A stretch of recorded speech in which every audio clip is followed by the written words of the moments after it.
우리에게 주신 하나님의 말씀은 여호수아 8장 10절에서 23절까지 말씀입니다.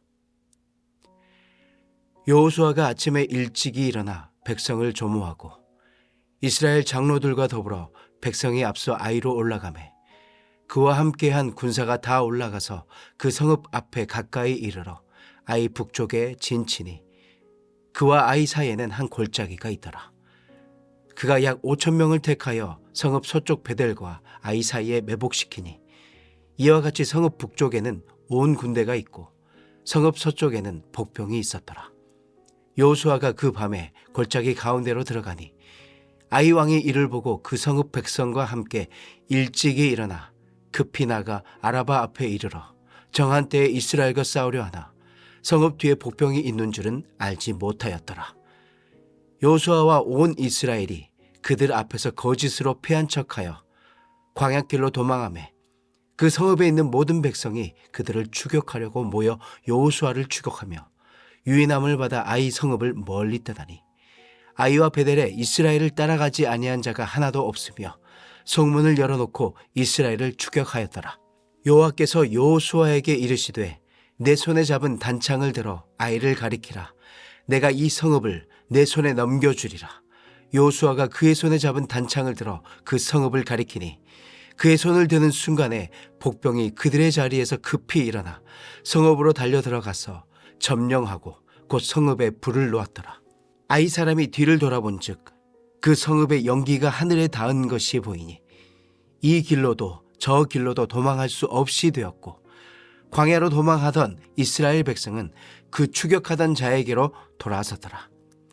여호수아와 온 이스라엘이 그 복병이 성읍을 점령함과 성읍의 연기가 오름을 보고 다시 돌이켜 아이 사람들을 쳐 죽이고 복병도 성읍에서 나와 그들을 치매 그들이 이스라엘 중간에 든지라. 어떤 사람들은 이쪽에서 어떤 사람들은 저쪽에서 쳐 죽여서 한 사람도 남거나 도망하지 못하게 하였고 아이 왕을 사로잡아 여호수아 앞으로 끌어왔더라. 아멘. 오늘 본문에서는 아이성 전투가 생생하게 그려져 있습니다. 하나님의 명령에 따라 여호수아는 매복 전술과 유인 전술을 세웠습니다. 그리고 3만 명의 군사를 매복시키고 다음날 아침에 일찍 일어나 군사를 이끌고 아이성으로 나아갔습니다.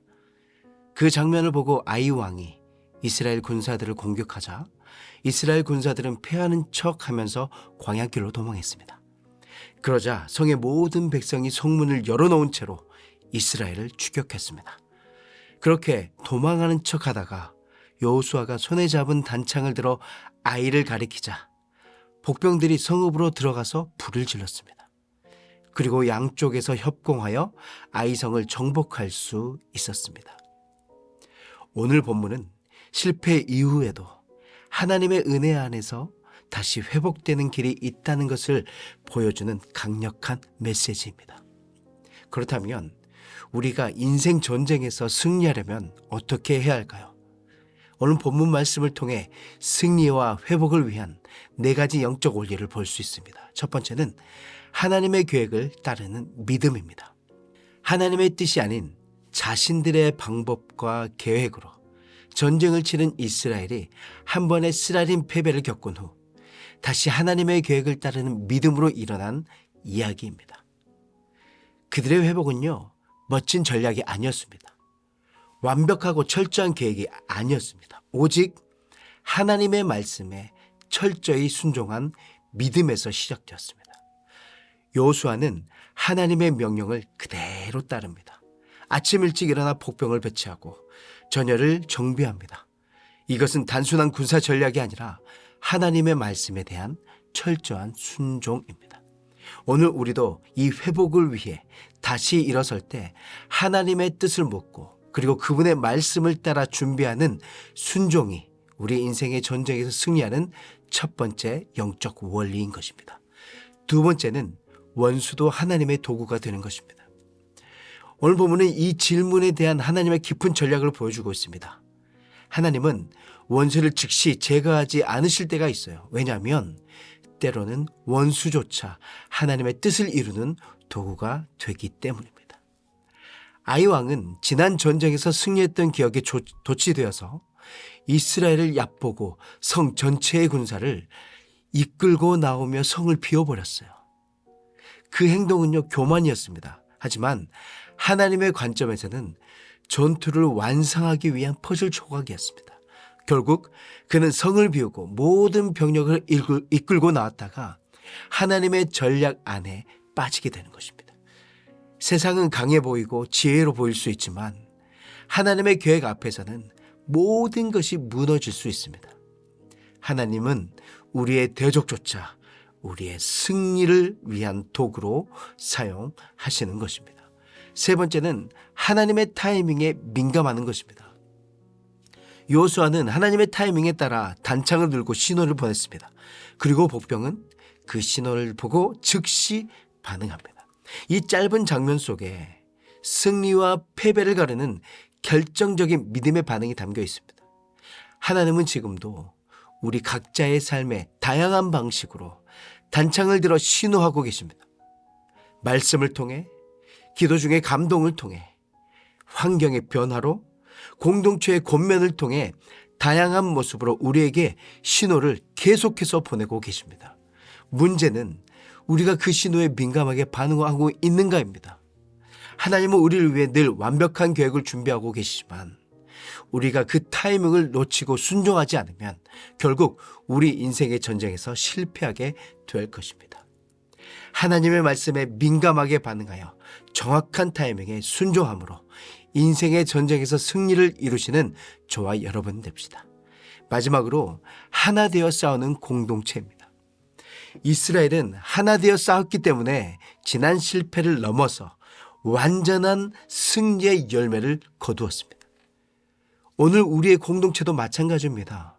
하나님이 주신 자리를 지키는 것, 부정적인 시선으로 자기의 주장을 하고 서로를 비판하는 것보다는 서로의 역할을 존중하며 같은 목적을 향해 협력할 때 하나님은 우리를 통해 이 시대의 아이성을 무너뜨리실 것입니다. 결론의 말씀을 드리겠습니다. 순종만이 회복의 길입니다. 여호수아와 이스라엘은 실패했지만 끝나지 않았습니다. 하나님은 새로운 전력과 기회를 주셨고 그들은 철저한 순종으로 응답했습니다. 오늘 우리의 삶에도 이러한 회복의 은혜가 필요합니다. 여러분, 실패했더라도 낙심하지 마십시오. 하나님께 돌아오십시오. 하나님의 말씀을 따르십시오. 말씀 앞에 순종하며 함께 자신들의 역할을 잘 감당하며 나아가십시오. 그러면 하나님은 다시 우리를 일으켜 세우실 것이고 완전한 승리의 길로 인도하실 것입니다. 아멘. 기도하시겠습니다. 사랑의 하나님, 오늘 저희가 말씀을 통해 승리와 회복의 영적 원리를 배우게 하시니 참 감사드립니다. 여호수아와 이스라엘이 하나님의 계획을 따르는 믿음으로 다시 일어섰던 것처럼 저희도 내 생각과 경험을 내려놓고 말씀 앞에 온전히 순종하는 믿음의 사람이 되게 하여 주시옵소서. 오늘 우리에게 알려주신 이 4가지 영적 원리를 머리로만 알지 않게 하시고 삶으로 살아내게 하여 주시고 이 말씀을 통해 지난 실패는 덮어지고 새로운 승리의 역사가 시작되게 하여 주시옵소서. 이제 이 말씀을 듣고 하루를 살아가려고 합니다.